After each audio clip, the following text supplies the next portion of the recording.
सभी किसान भाइयों का स्वागत है आपके अपने चैनल एग्रो फार्मिंग में। आज हम आपको पेड़ी गन्ने में अधिक पैदावार कैसे लें, कटाई करते समय कौन कौन सी बातें ध्यान करनी रहती हैं, कटाई के पहले कब और कौन सी खाद का इस्तेमाल करना चाहिए, कटाई करने के बाद में फफूंद जनित बीमारियों को रोकने के लिए कौन सी दवाई का इस्तेमाल करना चाहिए, किल्ले अधिक कैसे निकले, इन सभी विषयों पर आज हम आपको जानकारी देंगे।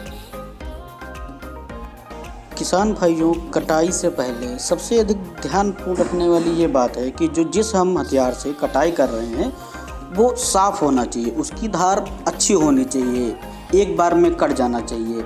कटाई करने वाले उपकरण का एक विशेष महत्व रहता है इस गन्ने कटाई करते समय। अब हम बात करते हैं कटाई कब करें और कटाई करने से पहले किन बातों पर ध्यान रखें।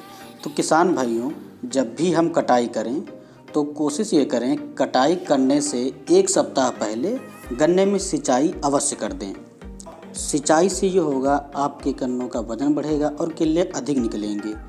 कटाई करने से पहले सिंचाई के एक दिन पूर्व गन्ने की जड़ों में लगभग 30 से 35 किलोग्राम यूरिया 1 एकड़ में सिंचाई के एक दिन पूर्व डाल दें।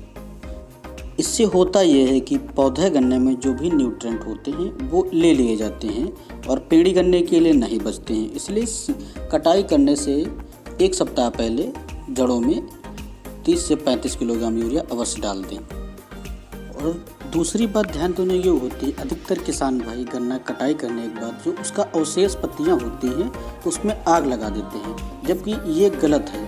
आग नहीं लगानी चाहिए। जैसा कि आप इसमें देख पा रहे हैं, कटाई करने का सही तरीका और जो इसमें कटाई की गई है बिल्कुल शेप अच्छा होना चाहिए और खुरदरा नहीं होना चाहिए। ये भी एक कटाई करते समय नीचे से कटाई करना चाहिए, ज़मीन की निचले हिस्से से कटाई करना चाहिए।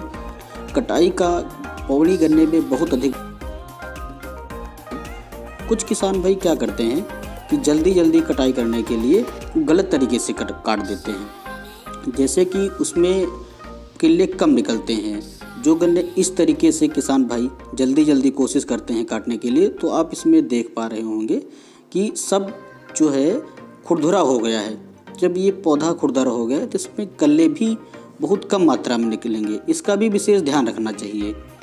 बात ये होती है, जब भी गन्ने की कटाई करें तो उससे जो पत्तियाँ होती हैं, अवशेष होता है, उसको खेत में जलाना नहीं चाहिए, क्योंकि खेत में जलाने के समय मिट्टी का जो तापमान होता है खेत का वो अधिक बढ़ जाता है, तो जो अपने पेड़ी गन्ने में बहुत नुकसानदेह होती है। कोशिश ये करें कि सभी पत्तियों को इकट्ठा करके एक जगह इकट्ठा कर लें और उसमें खेत में नहीं जलाना चाहिए। खेत पत्तियों को बाहर निकाल दीजिए।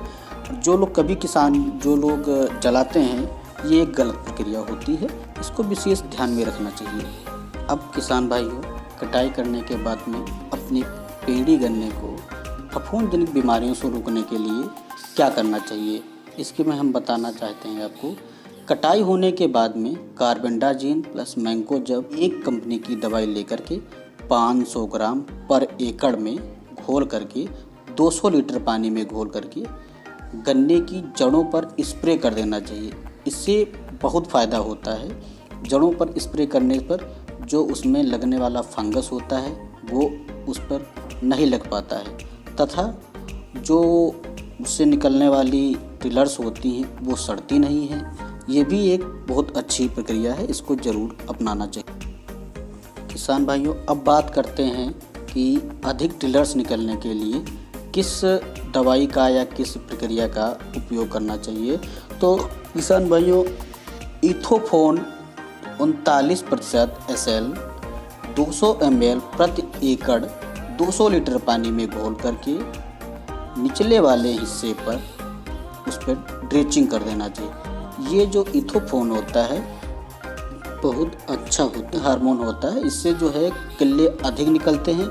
इथोफोन डालने से आपके जो है पेड़ी गन्ने में टिलर्स अधिक निकलेंगे। जब टिलर्स अधिक निकलेंगे तो उत्पादन भी अधिक होगा। इसको विशेष ध्यान में रखना चाहिए। और दूसरी बात आती है, कटाई के बाद कौन सी खाद डालें और कब डालें। तो किसान भाइयों, कटाई के 30 दिन बाद लगभग 40 किलो यूरिया आप खेत में डाल दीजिए।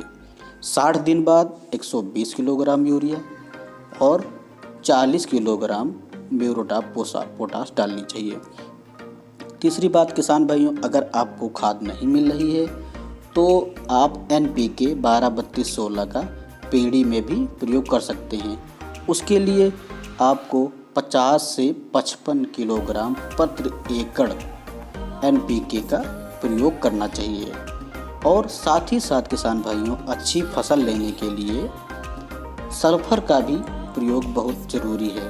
तो किसान भाइयों, 4 से 5 किलोग्राम सल्फर प्रति एकड़ जो पक्की पाउडर फार्म में हो, सल्फर पाउडर फार्म और दानेदार दोनों में आती है, अगर आप पाउडर फार्म डालेंगे तो बहुत अच्छी मानी जाती है।